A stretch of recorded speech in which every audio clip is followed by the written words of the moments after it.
ప్రకటన చేయడానికి ముందడుగు వేయాలి. అదే కదా దేవుడిని కోరుకుంటున్నది.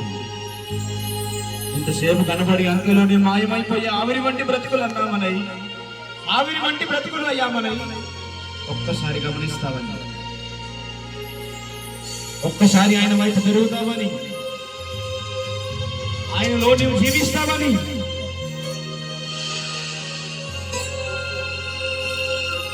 ముగింపులోకి వచ్చి ముగింపు ప్రార్థనలో ఉంటబోతున్నాం.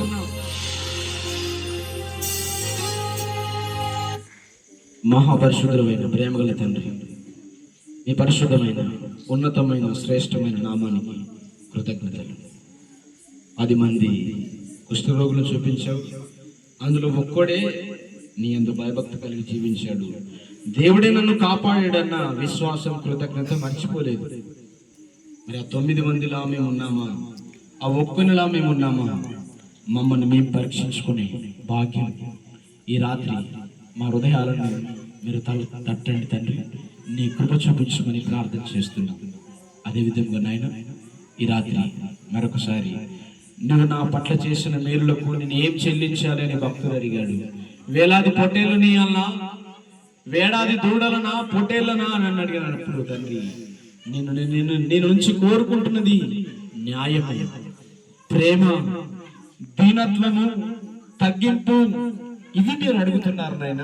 ఇవి మా నుంచి ఇయ్యగలుగుటకు, ఇవి మా నుంచి మీరు పొందుకోగలుగుటకు నీ కృప సహాయం దయచేయండి. విన్న వాక్యము తండ్రి విడిచిపెడుతున్నాం. ఆ దేవుడు నన్ను చూస్తున్నాడా, ఏమైతుందిలే అని విర్రవీగుతున్నాం. మా బలాన్ని చూసుకొని, మా ఆస్తులను చూసుకొని, మా అంతస్తును చూసుకొని గర్వపడుతున్నాం. గర్వము నాశనానికి నడిపిస్తుందని నీ వాక్యం అంటున్న తండ్రి, గర్వపడక దీనత్వం కలిగి జీవించి ఉన్నతమైన భాగ్యము మాకు దయచేయండి. ఈ కుటుంబం కొరకు ప్రార్థన చేస్తున్నాం. ఈ కుటుంబానికి ఈ రాత్రి ఇచ్చిన వాగ్దానం, దావీదుకు చూపించినటువంటి కృప మీకు నువ్వు చూపిస్తానన్నా, ఈ కుటుంబానికి మీరు చూపించుదురు గాక. ఈ కుటుంబం ఆశీర్వదించబడును గాక.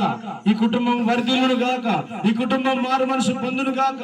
రక్షణ జీవితంలోనికి వచ్చును గాక. ఆ కుమారుడు యవన కాలంలో ఉన్నాడు, నీలో జన్మించును గాక.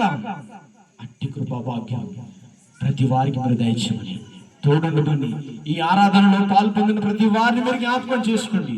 విన్న వాక్యం నిష్ప్రయోజనమైపోకుండా వారి గుండెల్లో, వారి హృదయాల్లో దాచుకొని, ధనము కంటే ఎక్కువగా, బంగారం కంటే ఎక్కువగా వారి గుండెల్లో దాచుకొని వాక్య ప్రకారంగా బ్రతకగలుగుటకు నాయన నీ కృప దయచేయమని, తోడుండమని మరొకసారి ఈ కుటుంబం చుట్టూ, యోబు చుట్టూ ఏ విధంగా అయితే కంచె వేశావో ఈ కుటుంబం చుట్టూ మీరు కంచె వేయండి, కాపుదలు ఉంచండి, దీవించండి, ఆశీర్వదించమని ప్రార్థన చేస్తున్నాం.